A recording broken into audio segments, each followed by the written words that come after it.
सुशांत तिवारी जी।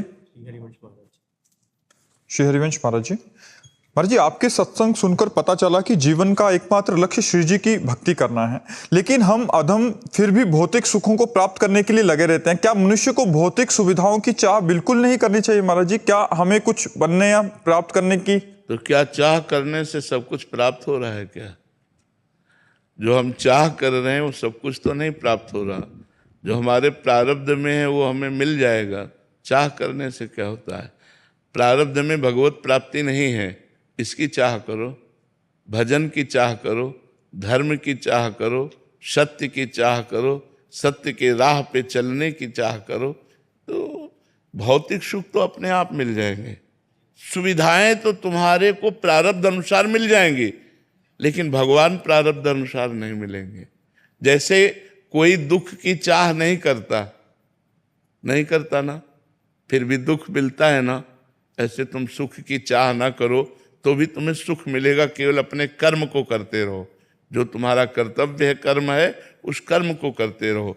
चाह हमारे हृदय को जलाती है, चाह भगवान से विमुख कर देती है। जाहि न चाहि कवहु कछु, तुम सन सहज सने, बसो निरंतर तासुर, सो राउर निज के। मनुष्य जन्म चाह बढ़ाने के लिए नहीं मिला, चाह मिटाने के लिए मिला है। एक आदमी शांति से बैठा हुआ गंगा जी के ऐसे तरंगों को देख रहा था। उसका दोस्त आया, ए बैठे क्या करते हो? बोले क्यों? अरे बोले कुछ करो। तो बोले कुछ करने से क्या होगा? बोले धन मिलेगा। धन से क्या होगा? बोले भोग मिलेंगे।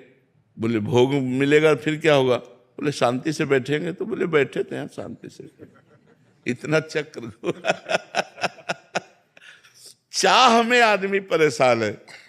चाहिए सबको शांति, लेकिन चाह के बाद, और जब तक चाह है तब तक शांति कहाँ है?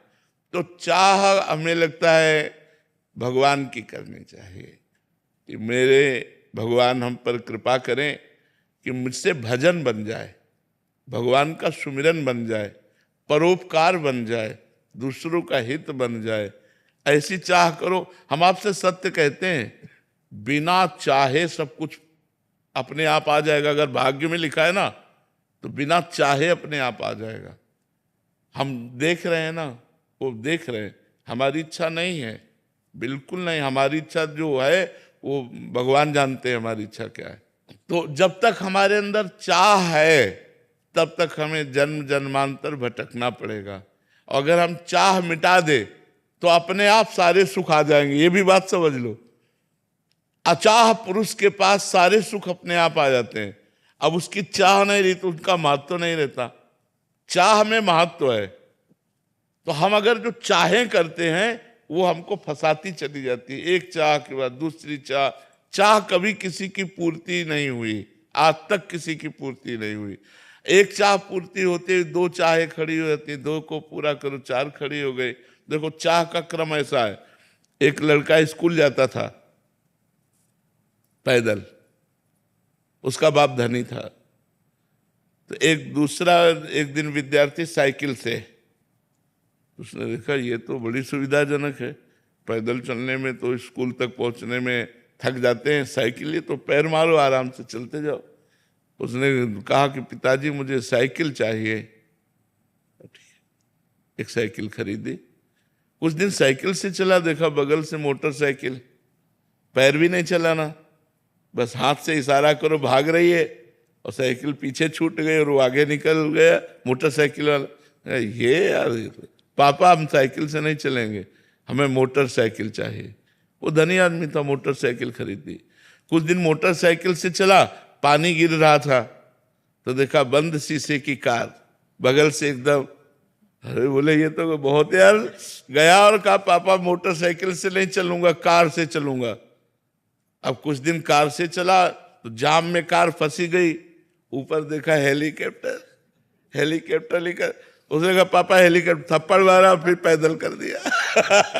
समझ रहे कि कार भी बेच दी कि तू पैदल चल। बस हमारी हालत यही है। कामनाएं हमारी बढ़ती चली जाती है, 1 से 10, 10 से 20, 20 से 40। तो हमें लगता है अच्छे धर्म की कामनाएं करें, भगवान की कामनाएं करें, मनुष्य जीवन हमारा सार्थक हो ऐसी कामनाएं करें। और अगर हम धन की कामना करें ही तो भगवान के ऊपर छोड़ दें कि मन आवे तो पूरी करना, न मन आवे तो पूरी मत करना। हम इससे प्रसन्न रहेंगे। जोई जोई प्यारो करे सोई मोहि भावे। धन की कामना करे तो प्रभु से करे, वैसे तो करना नहीं चाहिए, पर करे तो प्रभु से करे और अपना कर्तव्य कर्म करता रहे। और जो सुख दुख आए उसे सह ले, तो इसी जन्म में भगवत प्राप्ति का मार्ग प्रशस्त हो जाएगा।